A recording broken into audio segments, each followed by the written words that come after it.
राहुल ने बीजेपी के एजेंडे की धज्जियां उड़ा दी। राहुल ने बता दिया है कि क्या है बीजेपी की कमजोर कड़ी। कर्नाटक से मिला कौन सा सबक, राहुल ने बताया। कांग्रेस सांसद राहुल गांधी ने मोदी सरकार और बीजेपी की एक बड़ी कमजोरी का पर्दाफाश किया है।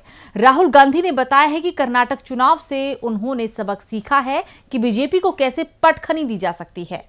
आपको बता दें कि दिल्ली में प्रतिदिन मीडिया नेटवर्क के द कॉन्क्लेव 2023 इवेंट में राहुल गांधी ने देश के मौजूदा राजनीतिक हालात, बीजेपी की सियासी चाल, बीजेपी की कमजोरियों और कांग्रेस की ताकत के बारे में कई अहम बातें की। राहुल ने बता दिया कि इस साल होने वाले 5 राज्यों के विधानसभा चुनावों में कांग्रेस किस तरह बीजेपी से आगे निकल चुकी है। राहुल ने एक खास बात यह भी बताई कि इस बार जिस तरह विपक्ष एकजुट हुआ है वैसा पहले कभी नहीं हुआ। तो इस स्पेशल रिपोर्ट में हम आपको बताते हैं कि बीजेपी की कौन सी कमजोर कड़ी राहुल ने पहचान ली है और कैसे चुनावों में इंडिया बीजेपी को मात देने जा रहा है। पर पहले आप भी राहुल गांधी की बात सुन लीजिए। Right, so there is media control, there is financial control, right? Please go and ask any businessman in India what happens to them if they support an opposition party.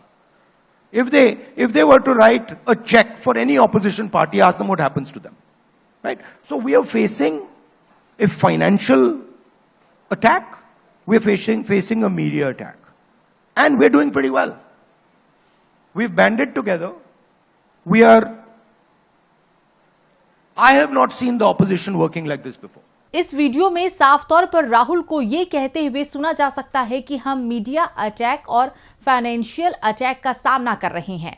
Rahul ने साफ साफ कहा है कि आप किसी भी कारोबारी से पूछ लीजिए कि अगर वो विपक्ष के किसी दल को चेक काट कर देता है, यानी कि वित्तीय मदद करता है, तो फिर उसके साथ क्या होता है। यानी राहुल ने इशारों में ये बात कह दी कि बीजेपी देश के कारोबारियों पर दबाव बनाकर केवल अपने लिए चंदा वसूली करती है, जबकि बाकी दलों को चंदा मिलने पर किसी न किसी तरह रोक लगाती है। राहुल गांधी ने यह भी कहा है कि उन्होंने इससे पहले कभी विपक्षी दलों को इस तरह एकजुट नहीं देखा।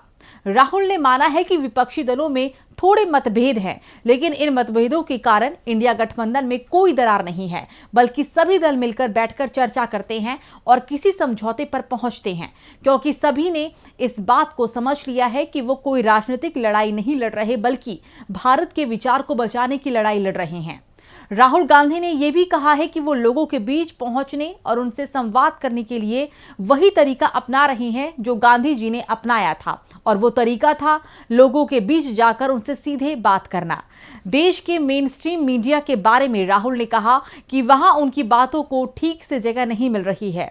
बीजेपी के कारण उनकी बातों को गलत तरीके से पेश किया जा रहा है, लेकिन कमाल यह है कि लोगों की ओर से हजार वीडियो आ जाते हैं जो फेक खबरों को गलत साबित कर देते हैं। We say in the opposition, it does not move through without distortion in the national media.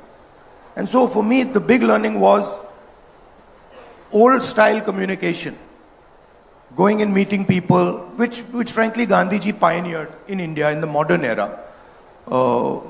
Others pioneered it, in the older times. And you have examples all over the world, all over India.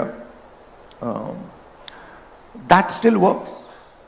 And what was beautiful to me was that no matter how much energy the BJP put, no matter how much the media tried to distort, it didn't work because there was a direct connection.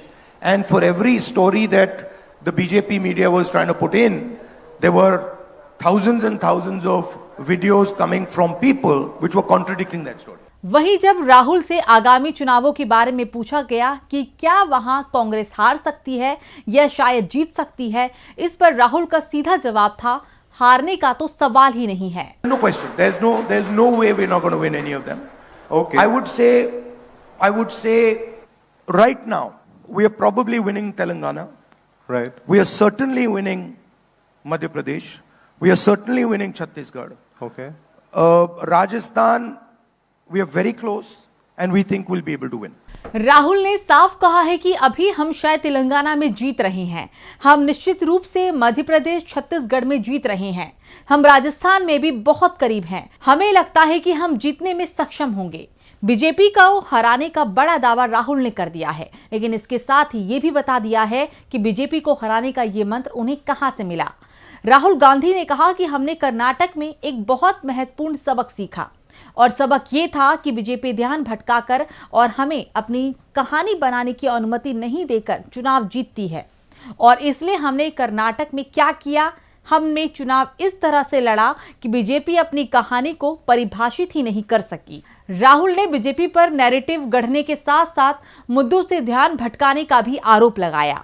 इस आरोप को उन्होंने हाल ही में घटे रमेश बिधूड़ी प्रकरण से जोड़ा है। उन्होंने कहा कि आज आप जो देख रहे हैं बिधूड़ी और फिर अचानक ये निशिकांत दुबे, वो वन नेशन वन इलेक्शन, ये सब भाजपा जाति जनगणना के विचार से ध्यान भटकाने की कोशिश कर रही है। आपको बता दें कि रमेश बिधूड़ी ने लोकसभा में बीएसपी सांसद दानिश अली को गालियां दी थी, उनके लिए इस्लामोफोबिया के प्रचलित शब्द इस्तेमाल किए थे, जिसके बाद दानिश अली ने रमेश बिधूड़ी पर कार्रवाई की मांग करते हुए ये तक कह दिया है कि अगर उनकी मांग नहीं सुनी गई तो वो संसद छोड़ देंगे। लेकिन लोकसभा अध्यक्ष ओम बिरला ने अभी केवल बिधूड़ी को चेतावनी ही दी है। बीजेपी सांसद की इस हरकत के बाद राहुल गांधी दानिश अली के घर भी गए थे और वहां उन्हें गले लगाकर उनका दर्द साझा किया था। अब राहुल ने बता दिया है कि रमेश बिधूड़ी ने जो कुछ किया है, जो कुछ कहा है, वो सब सोची समझी रणनीति का हिस्सा है। दरअसल बीजेपी जातिगत जनगणना से भाग रही है, जबकि राहुल गांधी जातिगत जनगणना को इंडिया के लिए जरूरी मान रहे हैं। कल ही जयपुर में राहुल ने कहा था कि कास्ट सेंसस समाज के लिए एक्सरे का काम करेगा। जब पता चलेगा कि किस जाति की कितनी आबादी है तो उसी हिसाब से लोगों को हिस्सेदारी भी मिलेगी। कर्नाटक चुनाव में भी राहुल ने जिसकी जितनी आबादी उसकी उतनी हिस्सेदारी का नारा दिया था। इस नारे ने कांग्रेस की जीत का रास्ता तैयार किया था और अब 5 राज्यों के चुनाव से पहले भी राहुल ने कास्ट सेंसस का मुद्दा उठाया है। मोदी सरकार ने महिला आरक्षण विधेयक पारित करवा लिया है, लेकिन इसमें ओबीसी के लिए अलग प्रावधान नहीं है। राहुल इस बात को लेकर भी सवाल उठा चुके हैं। सुनते हैं राहुल ने क्या कुछ कहा। मैंने अपने भाषण में कहा कि आजादी की जो मूवमेंट थी वो एक शुरुआत थी। Distribution of power, transfer of power to the people of India, Hindustan के लोगों को पावर ट्रांसफर करने का पहला बड़ा कदम था। उसके बाद हमने और कदम लिए हैं। कास्ट सेंसस से जो डेटा निकलेगा वो हिंदुस्तान की जनता को और पावर ट्रांसफर करने का तरीका है। मैं कह रहा हूं कि हिंदुस्तान के जो ओबीसीज हैं, दलित्स हैं, ट्राइबल्स हैं, बाकी लोग हैं, महिलाएं हैं, उनको हमने ट्रांसफर ऑफ पावर करना है। उनके लिए हमें पावर ट्रांसफर करना है, उनके हाथों में पावर डालनी है। फाउंडेशन वो है और कास्ट सेंसस की जरूरत है, क्योंकि उसको समझे बिना हम ये कर ही नहीं सकते। राहुल ने देश में चल रही वन नेशन वन इलेक्शन मुहिम के बारे में कहा है कि ये भी बीजेपी की ध्यान भटकाने की ही रणनीतियों में से एक है। One India one election, combining assembly elections with Lok Sabha elections. What's your take on that? It's one of the BJP's distraction strategies, right? Okay. Look, we started off with one election, right? When we started our elections. Why do we have different dates? Because in the Indian system, a chief minister can say, actually, in year 2, I feel comfortable enough to win an election and I'm going to hold an election. Right? So, at any point, a chief minister can declare elections. Right? So, obviously that's why this is happening. Rahul ने साफ कहा है कि देश की आजादी के बाद हमने वन इलेक्शन से ही शुरू किया। सोचिए फिर अलग अलग इलेक्शन क्यों शुरू कर दिए गए। अलग अलग राज्यों में मुख्यमंत्री बने और धीरे धीरे ये अलग सिस्टम बन गया। अब देश में मुद्दा ब्लैक मनी, बेरोजगारी और महंगाई है, जिस पर बीजेपी चुनाव नहीं लड़ सकती, इसलिए ध्यान भटकाने की कोशिश कर रही है।